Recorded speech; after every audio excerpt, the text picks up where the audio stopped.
I think clarity is through the eye of the beholder, but I can guarantee you that we're going to run a robust process, and I think the market can take great comfort in that. So maybe some of that uncertainty starting to evaporate. Yeah, if we measure uncertainty by the VIX, I don't want to make market calls, but I think that the VIX spiked and is likely peaked. Can Scott Bessent and the Trump administration pull off one of the most historical trade deals and best economy the United States has ever seen? Of course, if you're watching our previous video of Ray Dalio having the interview at MSNBC, he pointed out that there is three major things really that we need to be focusing on as the United States to save our economy. This includes politics, this includes monetary policy, and this includes, of course, international trade and global order. And here's Scott Bessent's recent interview on explaining how he believes him and the administration can do this. So you've come here at a time when the IMF has just announced this $20 billion agreement with Argentina, but we haven't seen a Treasury Secretary come to Argentina since Trump's first administration, and that was for a G20. So why the emphasis from the Trump administration on Argentina? Well, Anne-Marie, a couple of reasons. The reason for being here today is today's a fulcrum day. So the Milei administration has done 3 adjustments, and this marks the beginning of the third one. So they did a large fiscal adjustment, a large monetary adjustment, and they're doing they announced on Friday a large currency adjustment. IMF has allocated $20 billion to them. The World Bank has allocated $12 billion, and I wanted to come here today to show support for President Milei and his commitment to what I think is historic in terms of bringing Argentina back from the precipice. Now, let me know in the comments if you believe Javier Milei has turned around the Argentinian economy, especially if you live in Argentina. Let us know. Let the comments know. Let people in America all across the world. Are you guys better off today than you were 4 or 5 years ago? But there you have it. Fiscal adjustment, monetary adjustment, and of course, a currency adjustment, which is exactly what Scott Bessent and the United States are now about to go through. When it comes to the trade negotiations, I'm sure you spoke with President Milei about the 10% rate that Argentina was hit with. Do you think at some point that can come down to 0? Look, I think we're going to start the negotiations, and just like with everyone else, I'm telling them, bring your A game. We'll see what you got, and we'll go from there. Can any country go to 0? We'll see. I don't know what's going to happen with the negotiations, because we've got a whole box of things we've got to overcome: tariff, non-tariff trade barriers, currency manipulation, and subsidization of labor and facilities. So there's a big menu there. There's been an early focus on Latin America writ large from the Trump administration in the first 100 days.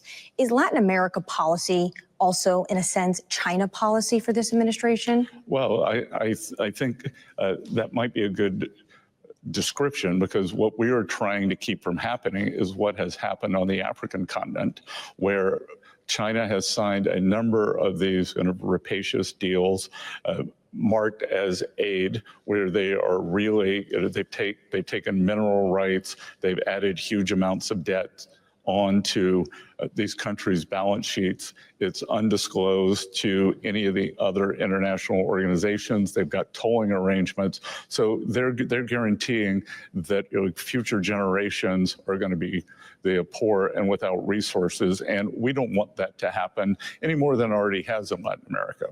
Which, if you haven't read John Perkins' Confessions of an Economic Hitman, he talks both about American hitman policies as well as Chinese policies in South America, specifically over copper mines throughout many different countries within South America. So this is definitely something that's been happening. This leads to, of course, like Scott Bessent just mentioned, issues with mineral licenses and currency debasement and debt crises that cause future generations never to be able to get out of that, which is happening all over Africa right now, specifically in the Congo, notoriously right now at their conflicts, the Central African Republic. You see as well with them asking for aid right now, help from the United States. These are much larger conversations, but are leading to a much larger discussion. With Argentina, would you consider a credit line directly from the United States? That's not under consideration in terms of, so they have an $18 billion credit swap in RMB. Argentina, under the previous Peronist government drew down $5 billion, and that will remain outstanding. The Chinese showed very good faith effort after the announcement, or in conjunction with the IMF announcement. So that is going to be rolled forward for a year. But do you want them to get rid of that swap with Beijing? Well, I think as this administration continues their stay the course on their economic policies, they should eventually have enough foreign exchange inflows to be able to pay that off. So less than 2 weeks ago, you and I were talking outside of the White House after what the president called Liberation Day, and you said you weren't part of the negotiations. Now you're leading them. What's changed in these past 12 days? No. What I said was I didn't construct the actual tariff rates. The tariff rates. I've always been part of the tariff policy. I had been focusing on tax. Maybe you want to talk about that later. That's going very well. And now with the trade negotiations, I'm going to be part of that. And the president has hit a 90-day pause button, and we are moving quickly with many of our most important trading partners. So we had Vietnam in last week. We had Japanese in on Wednesday, South Korea next week. So it's going to move fast. And but the important thing for your viewers to know is we're setting up a process, and we are going to run that process. It's going to be orderly.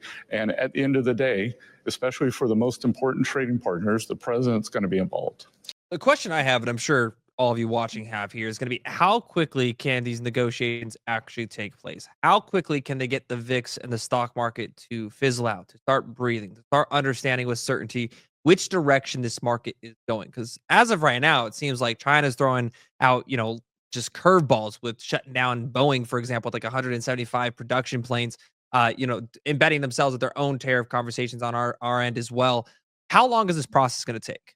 Well, again, I think there will be advantage to our allies, especially in a first mover advantage. Usually the first person who makes the deal gets the best deal. So who do you think will be first? It's their choice. Is there a handful of countries that you expect to have a deal before the 90 days is up? Oh, I think there could be numerous countries. And look, it may not be the actual trade document, but we will have an agreement in principle and be able to move forward from there. So are we talking about a dozen or 70 plus? Look, I think it's going to depend, but we're going to move with all deliberate speed. And again, it's going to be a process. It's going to be USTR, who just has mountains of data that they've been collecting over the years. Because in a funny way, the tariffs are the easiest part. So a country with high tariffs, you can just say, okay, this, get rid of it. It's the non-tariff trade barriers that are more insidious, more difficult to spot. And it's probably going to take a little longer to exercise those demons. And that's where I'm going to try to be apolitical on this, guys. This is where I'm very optimistic on these markets and these negotiations. But this is where the conversation of, are we going to have a bull run in the middle of the summer? We're going to see new all-time highs. I'm very skeptical of, because this is a 90-day probation on these tariffs. And you guys all know this. I'm sure a lot of you guys that are against tariffs understand this as well, is that this has created mass uncertainty within our market conditions. If we get to the point where this 90 days buffer is up and we've only maybe had a dozen countries come to the table, I'm very optimistic that we're going to have dozens of countries come to the table. That valve of uncertainty here on saying, hey, look, again, tariffs are the easy part of this, but all the currency manipulation, all the trade barriers on the side of this are going to take longer time for more negotiation. It could prolong the negotiations, which is going to, in my opinion, just bring back more market uncertainty, and it might level out, right? You might see the VIX start to smooth out as well, but if we continue to approach these negotiations, it just might mean, I think it's a lot slower back to that upside than people would make it out to believe, where they want to see the Feds pivot. They want to see the rate cuts. They want to see, new all-time highs in June or July. We might not be getting that until Q4 this year. We might not be getting that until 2026. It completely depends on the negotiations and pipelines and tools that are set up as we change all of our fiscal policy, especially on an energy front. We change all of our monetary policy. And at the same time, we are looking to shift these geopolitical tensions, this geopolitical world trade association, so to speak. We're changing that world order. Is he taking a maximalist approach? Neil Dutter recently wrote that President Donald Trump has cracked a lot of eggs, and now Scott Bessent, the Treasury Secretary, needs to make an omelet. Is that how you view this situation right now? I view not giving away negotiating secrets on worldwide television. And thank you. This is the one thing I want to point out, that we have no idea what's happening beyond these negotiations. Like, I could be wrong. I could be way too not optimistic, or what, pessimistic, I guess would be the opposite of that, where I'm like, yeah, this is going to take months, and they have negotiations with China that we don't even know about that might come to fruition in a week. So I love that Scott Bessent's pointed this out, because I feel like a lot of people in the public, which, mind you, haven't even read Art of the Deal, which is Donald Trump's book, which is, if someone's arguing about the negotiation deals and they haven't even read, how they like to negotiate, they haven't even read the book, again, take that with a grain of salt. It's they're trying to, act like they understand a negotiation tactic or deal, which I'll be doing a series on, by the way. We have the book. We're going to be doing a whole hardcover series walkthrough on TikTok and potentially on YouTube. Let me know in the comments, actually, if you want us to do a whole, we'll do a storyboard of it. But ultimately none of us, doesn't matter if you're left, right, in the middle, upside down, in the ground, it doesn't matter where you're at. We don't know the negotiations that are happening on behind the scenes. And therefore it's going to be, and they're not going to release this. People that want to know the insights, that ruins trade deals, that ruins negotiations. So shout out to Scott Bessent. You recently talked about getting deals done quickly with partners to then confront China together. When you're in these negotiations with trading partners, are you looking for them to offer up something to combat Beijing? Well, I think combat's an aggressive word, but look, I think now that we have the China tariffs in place, that they are going to want to have some protection from Chinese goods flooding their markets. That China's business model is like from that Disney movie where the brooms are carrying the buckets. Like they're not going to stop manufacturing because the U.S. has a tariff wall up. So those goods are going to go somewhere. Where do you think they're going to dump? Well, I think it depends on the good. We have exemptions now, though, for electronics. So we still expect electronics to come into the United States with the smaller tariff rate, the fentanyl, 20%. But you were asking where are they going to dump? I think it will depend on what is the good. Higher value-added manufacturing goods, likely in Europe, Canada, in the G7, and then kind of more of the baubles and knickknacks in the global South. China's Commerce Ministry came out when the tariff rates were going above 100% and called it, quote, a joke. Has there been negotiations on any level between Beijing and Washington right now? Well, look, it'll come from the top. President Trump, Chairman Xi have a very good relationship. And I wouldn't say that these are not a joke. I mean, these are big numbers. I think no one thinks they're sustainable, wants them to remain here, but it's far from a joke. Well, they just say that the rate is so high, it's become a joke. Basically, does it just stop trade between Washington and Beijing altogether? Do you see a decoupling of these two economies? Well, maybe the trade minister has a different sense of humor I do, but I don't see anything funny about it. Do you see a decoupling, though, between Washington and Beijing? There doesn't have to be. Like, there could be. There's a big deal to be done at some point. But look, what is different with China that is different in the history of trade, that normally, if you go back to the big trade deals or the currency deals in the 80s, the Plaza Accord, the Louvre Accord, the Reagan auto deals, our leading economic competitors were our military allies. China is both our biggest economic competitor and our biggest military rival. So that's going to require a special kind of formula. Are you teasing out a Mar-a-Lago Accord that we should be paying attention for in the future? I'm not sure what you're talking about. Well, potentially getting all these trading partners together to discuss fair, balanced trade? Well, we're doing that over the next 90 days. Okay. So shifts in tariff policies has had markets on edge. Even the president recently remarked that the bond market was, quote, queasy. Do you have a sense of who is dumping U.S. assets? Who's been dumping U.S. treasuries? I don't think there's a dumping. And I think we saw in the tick data either today or Friday that actually foreign ownerships picked up. We had we had 3 big auctions last week, and on the longer end auction, 10-year, 30-year, we saw increased foreign competition. So I actually think this is one of those occasional VAR shocks that you get in the trading community.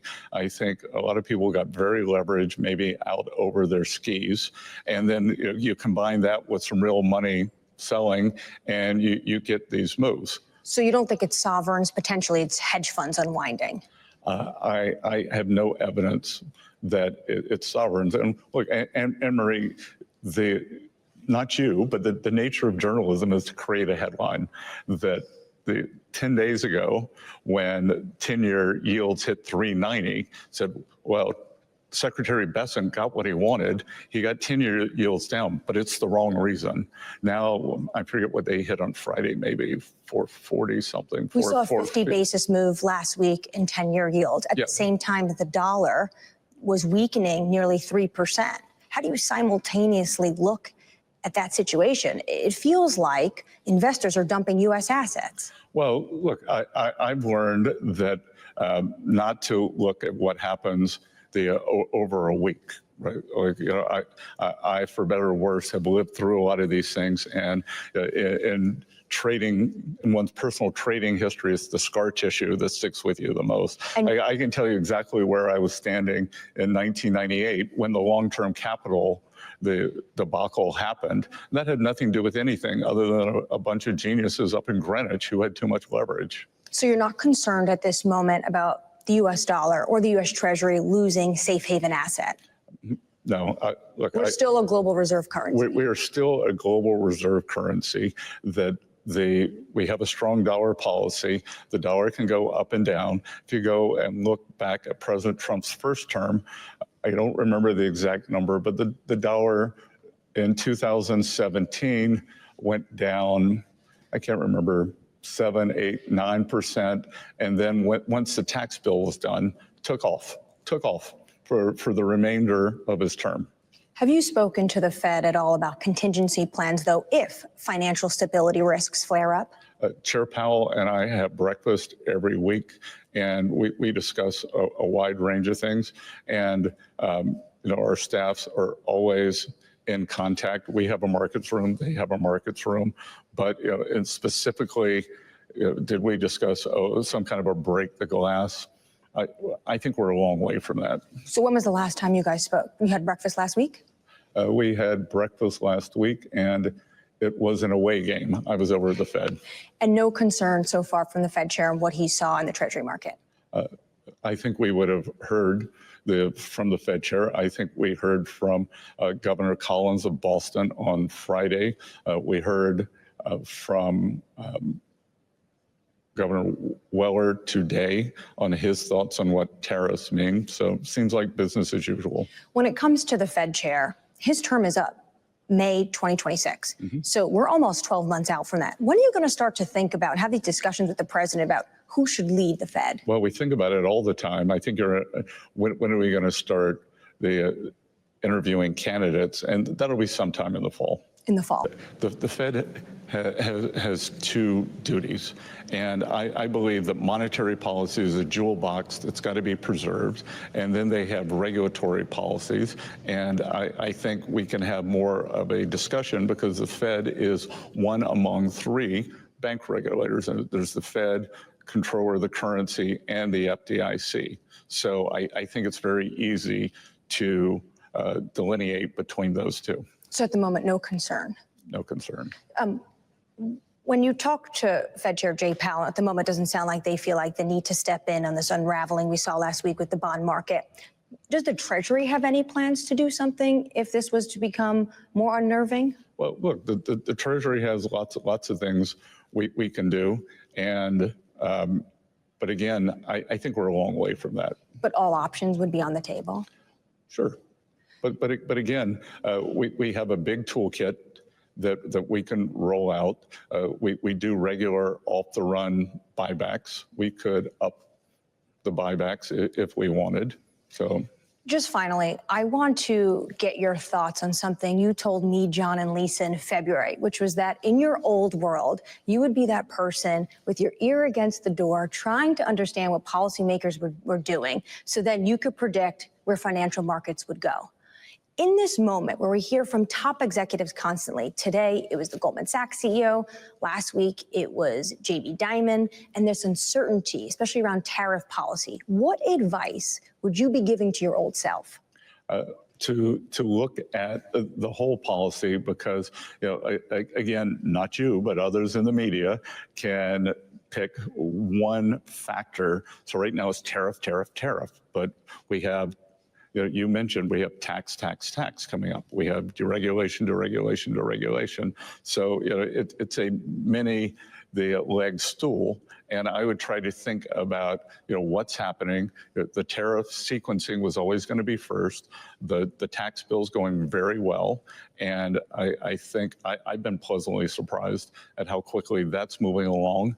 And then deregulation from our area on the financial side and in the rest of the economy, that takes a little longer, but that will start kicking in September, October, in the fall. And those are going to be very powerful. And I think that's the most important part of this. And again, why, obviously Scott Bessent's going to be optimistic. He's the U.S. Treasurer. But that is also why, and I have to say it, I honestly trust that I'm optimistic that Scott Bessent and this administration are able to put us forward within that front, because he said it there. Mainstream media, tariff. Recession. This is wrong.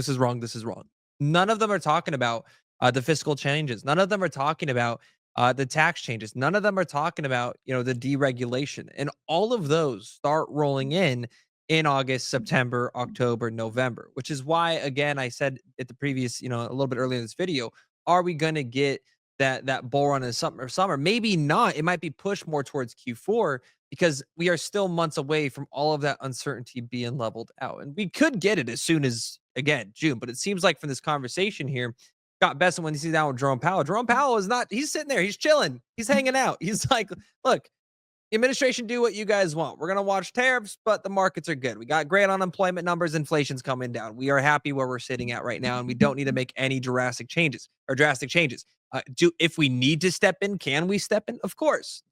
Scott Bessent just said it, right? But there's plenty of tools that they could use before we get to that road. So very interested to see that outlook there. And I just want you guys to kind of keep that in your back of the mind before you go ape in or do all these things. Is we could be stuck in a trading range of $77,000 Bitcoin and $92,000 Bitcoin for another 2 months. I mean, it's not like Bitcoin hasn't been stuck in sideways trading actions for 6 months at a time. We've seen it before. So again, I'm cautiously optimistic. I'm excited for the future. I think this is really bullish for crypto and everything in the long term in terms of deregulation, bohines, and everything coming out in August. And that comes right around the financial deregulation that we're seeing in this interview. But we're still months away from it. When it comes to the tax cuts, right now, what the market is expecting and what could get done in Congress based on how slim the majority is for the Republicans is just an extension of current policy. I think that's wrong. I think that the underreported story in the media, the story that's fun to report, doesn't get reported enough, is the Democratic chaos, but the underreported story is the remarkable Republican unity led by President Trump.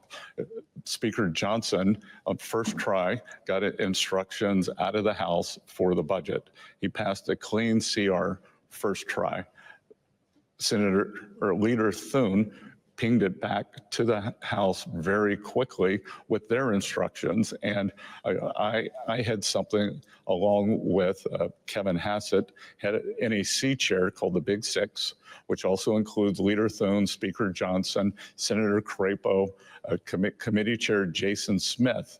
And everyone's very aligned, and there's going to be a lot more bells and whistles other than just changing the date on TCJA. So your pitch right now to financial market participants, to consumers, is you need to see the entire picture. Well, you need to see the entire picture.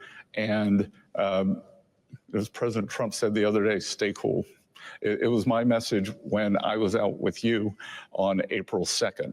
It was to the countries. These are maximum rates. So you ask if it was a maximal strategy. If you don't elevate, this is your maximum rate. So don't elevate.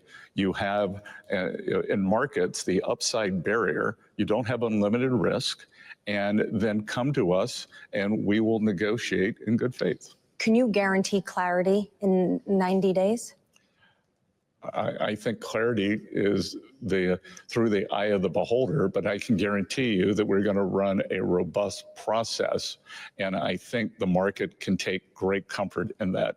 So maybe some of that uncertainty starting to evaporate. Yeah, if we measure uncertainty by the VIX, I think that the VIX, I don't want to make market calls, but I think that the VIX spiked and is likely peaked.